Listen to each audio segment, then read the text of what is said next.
Hello दोस्तों, आज हम पढ़ने वाले हैं जीन पियाजे। स्विट्जरलैंड से बिलोंग करते थे। 1896 में जन्म हुआ था, 1980 में डेथ हो गई थी, एक्सपायर कर गए थे। तो जीन पियाजे ने बाल विकास से संबंधित बहुत महत्वपूर्ण अवधारणा दी है, जो कि हमारे टेट और सुपर यूपी टेट और सी टेट में या अदर जो स्टेट के टेट हैं उन सभी में प्रश्न पूछा जाता है। तो अगर हम प्रश्न वाइज पढ़ते हैं तो उसको भूलने के चांसेस रहते हैं, लेकिन इसमें आपको जब पूरा थ्योरी इसका पढ़ लेंगे तो इसमें से प्रश्न छूटने के और भूलने के चांसेस खत्म हो जाएंगे। तो वक्त बर्बाद ना करते हुए हम शुरू करते हैं। जीन पियाजे स्विस मनोवैज्ञानिक थे। 1896 में जन्म हुआ और 1980 में इनका निधन हो गया। इन्होंने मानव विकास के समस्त पहलुओं का क्रमबद्ध विवरण दिया है। उसके पश्चात में बालक का संज्ञानात्मक विकास तथा उसके स्तर के बारे में इन्होंने अच्छे से एक्सप्लेन किया।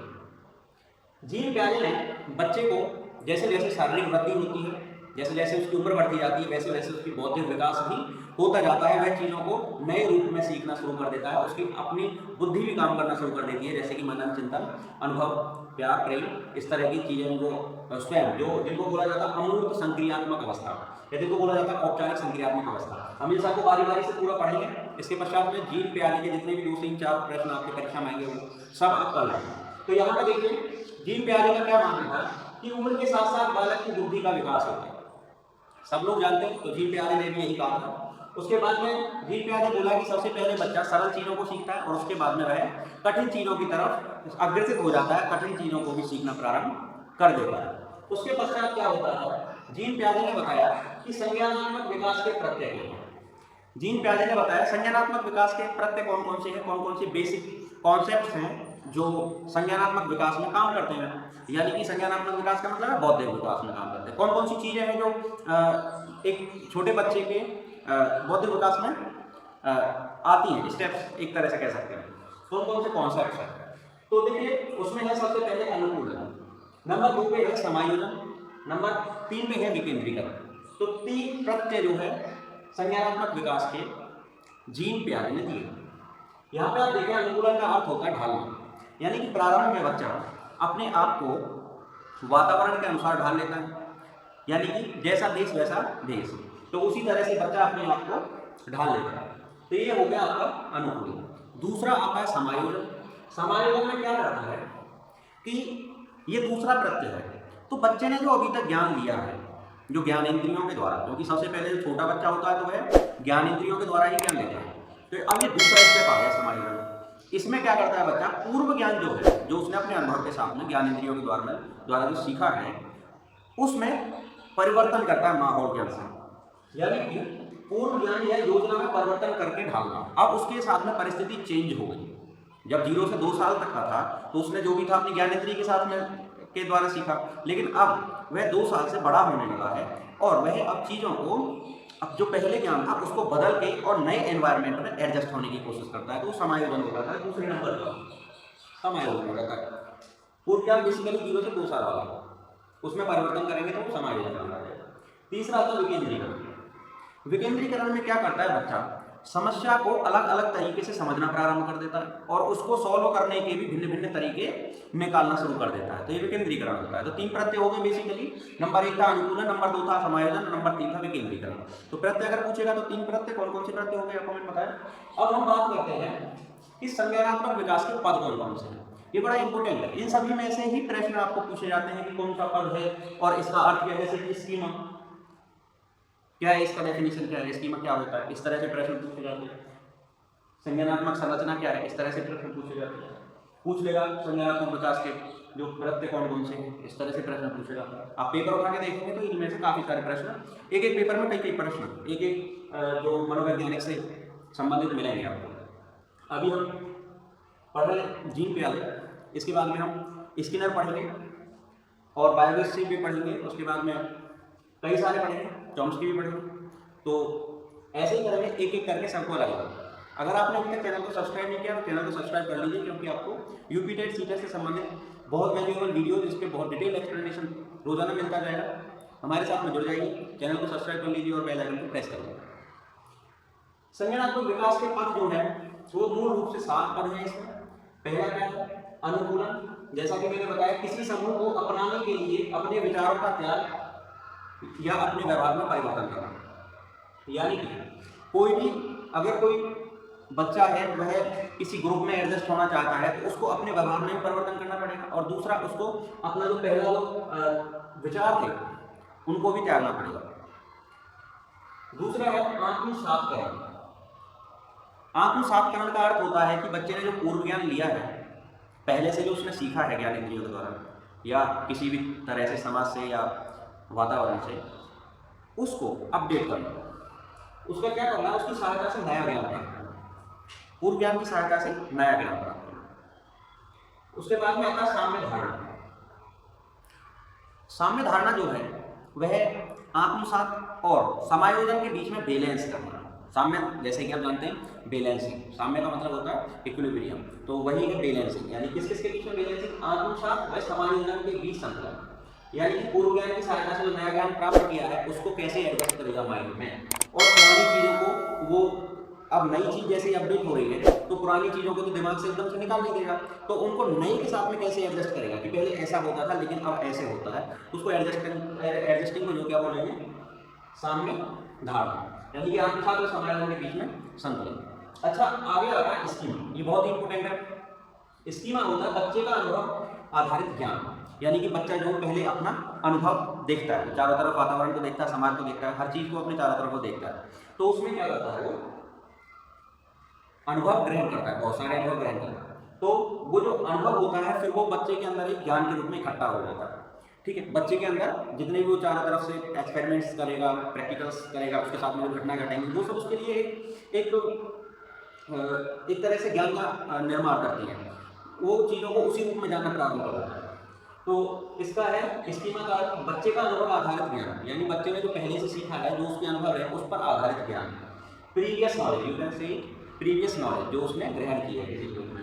तो अगर दूसरी तरह से बोला जाए तो मानसिक संक्रियाओं का अभिव्यक्त रूप, यानी कि मानसिक जो प्रक्रियाएं हैं उनका अभिव्यक्त रूप ही जो है हमारा स्कीमा कहलाता है। अगर बुकिश लैंग्वेज में बोला जाए तो ये आपको ऑप्शन में मिल सकता है इनमें से स्कीमा क्या है, तो आपको मिलेगा मानसिक संक्रियाओं का अभिव्यक्त रूप, यानी कि जो बच्चे ने जो मानसिक प्रक्रियाएं जो है बहुत सारी उसके दिमाग में जो चल रहा है, जो दिमाग में उसके में नॉलेज इकट्ठी हो चुकी है, उनका अभिव्यक्त रूप एक स्कीमा बोला जाता है। वेल डिफाइंड जो उसने एक ढांचा तैयार कर लिया है, खाका तैयार कर लिया है चीज़ों के बारे में अपने अनुभव के आधार पर, उसको स्कीमा बोलते हैं। जैसे कि मेरे साथ में बहुत सारे एक्सपेरिमेंट्स होते हैं, बहुत सारे घटनाएं घटती हैं, उन सब के बारे में मैं एक पहले से स्कीमा सेट कर लेता हूँ, माइंड सेट कर लेता हूँ कि ये चीज़ जब मैंने देखी थी तो ऐसे नहीं ऐसे हो जाती है, तो आगे के लिए भी उसी रूप में उसके लिए एक मेमोरी एलोकेशन कर लेते हैं हम लोग, तो उस चीज़ को बोलते हैं स्कीमा, यानी कि मानसिक संक्रियाओं का अभिव्यक्त रूप, उनको रिप्रेजेंटेशन करने का रूप है। मानसिक संक्रियाएं हैं उनका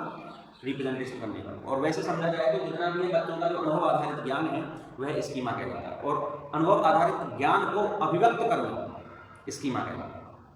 अनुभव आधारित ज्ञान तो हर किसी के पास, लेकिन उसको जब रिप्रेजेंटेशन वे में लाएंगे तो उसको फिर स्कीमा बोलेंगे। फिर आता है संज्ञानात्मक संरचना।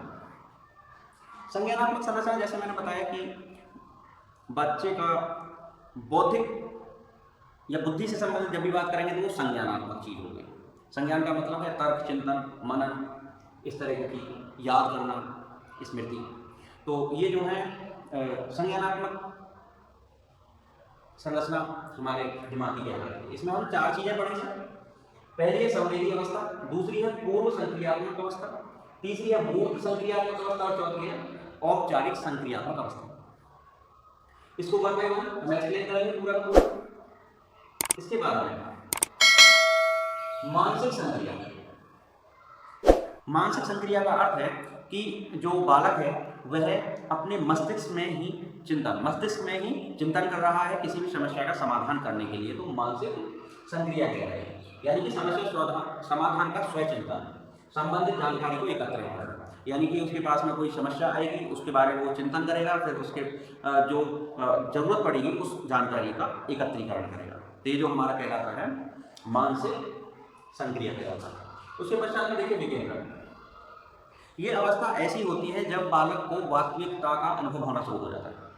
विकेंद्रीकरण यानी वास्तविकता का चिंतन करने लगता है, यानी बच्चे को जैसे कोई खिलौना दे दिया जाए तो अब इस स्थिति में बच्चा क्या करेगा, यह सोच सकता है कि यह कैसे बना है, या यह सोच सकता है कि इसका क्या उपयोग होगा, यह सोच सकता है कि इसमें जो है किस किस चीज़ से जो इसको बनाया गया है।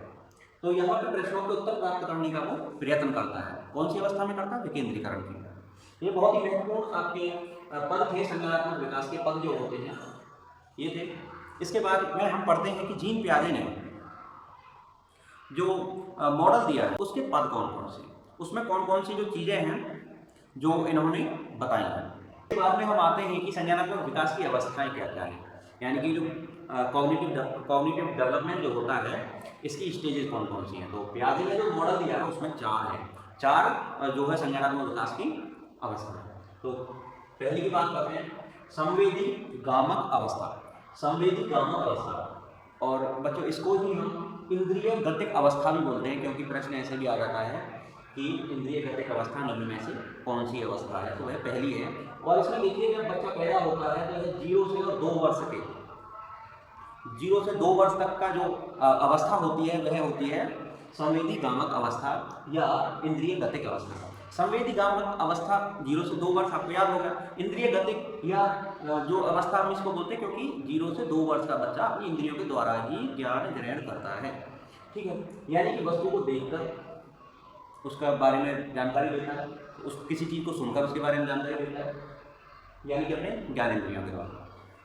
उसके पश्चात में बच्चा क्या करता है, इस अवस्था में बच्चा दूसरे को देख देख कर उसको अनुकरण करना सीखता है। 0 से 2 साल का बच्चा खुद भी अंदाजा लगा सकते हैं, दूसरे को देख देख के उसका अनुकरण करने की कोशिश करता है। जैसे कि कोई पलक उसकी तरफ पलक मीच रहा है तो बच्चा भी उसकी तरफ पलक बंद करने की कोशिश करता है, यानी कि अनुकरण करता है। पूर्व संक्रियात्मक अवस्था, देखो इसमें बच्चा क्या करता है, इसमें 2 वर्ष रह जाते हैं, 2 से 4 वर्ष वाली और एक 4 से 7 वर्ष वाली। तो 2 से 4 वर्ष वाली में जो है बच्चा अतार्किक चिंतन करता है, यानी कि उसके जो वह तर्क योग्य नहीं होता है। दूसरा पॉइंट आता है अधिक प्रश्न पूछना है। तो 2 से 4 वर्ष का बच्चा जो होता है वह ज़्यादा प्रश्न पूछता है। उसके बाद में अहम केंद्रित होता है। तो 2 से 4 वर्ष की अवस्था में बच्चा कैसा होता है, अहम केंद्रित होता है। ये आपके तीनों पॉइंट याद रखने बहुत इंपॉर्टेंट है। आगे बात करते हैं 4 से 7 वर्ष की अवस्था में। यह पूर्व संक्रियात्मक अवस्था का दूसरा हिस्सा 4 से 7 वर्ष। इसमें क्या करता है, इसमें 3 पॉइंट इंपॉर्टेंट। इसमें बच्चे को विकेंद्रीकरण का कोई ज्ञान नहीं होता, पलटन का कोई ज्ञान नहीं होता, और इसमें संरक्षण का भी बच्चे को कोई ज्ञान नहीं होता। मैंने लिखा है विकेंद्रीकरण का नो ज्ञान, यानी पतला चौड़ा गिलास।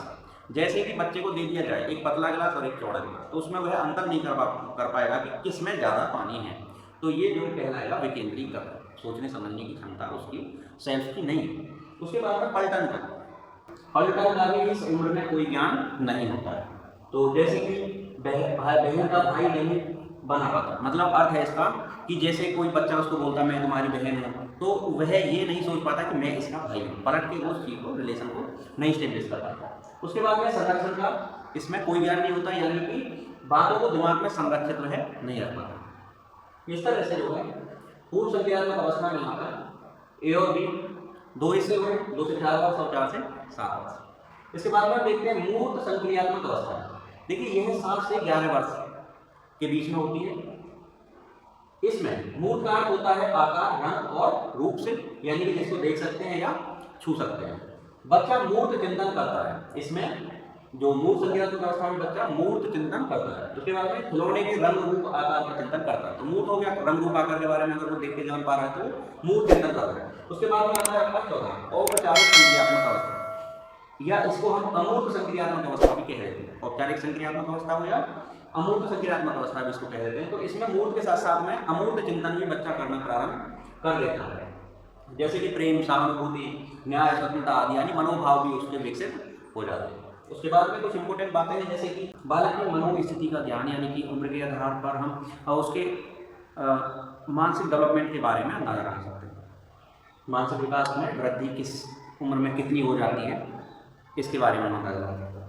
बुद्धि जन्मजात नहीं होती। देखिए पियाजे ने एक बहुत इंपॉर्टेंट फैक्ट कहा है, ये कहा है कि बुद्धि जन्मजात नहीं होती, इसको हम वातावरण से और शिक्षा के द्वारा, अधिगम के द्वारा हम इसको इंक्रीज कर सकते हैं। उसके बाद तो सीखना यांत्रिक नहीं होता, बौद्धिक प्रक्रिया होती है। पियाजे ने एक इंपॉर्टेंट फैक्ट बताया कि जो सीखना है वह यांत्रिक नहीं होता, बौद्धिक होता है। और दूसरा बताया कि बुद्धि जन्मजात नहीं होती। तो दोस्तों इस प्रकार से हमने पूरा देसी तरीके से एकदम आपके सामने एक्सप्लेनेशन किया है।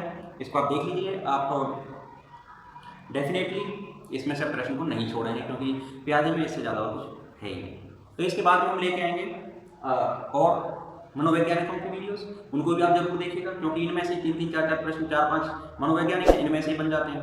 तो आपका परीक्षा बहुत ही आसानी से हो जाएगा। जो कॉन्सेप्ट आपकी समझ में नहीं आते वो समझ में भी आने प्रारंभ हो जाएंगे।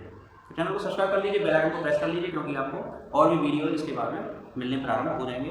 मिलते हैं नए वीडियो में, तब तक के लिए नमस्कार। कमेंट बॉक्स में जरूर बताइए वीडियो कैसे है।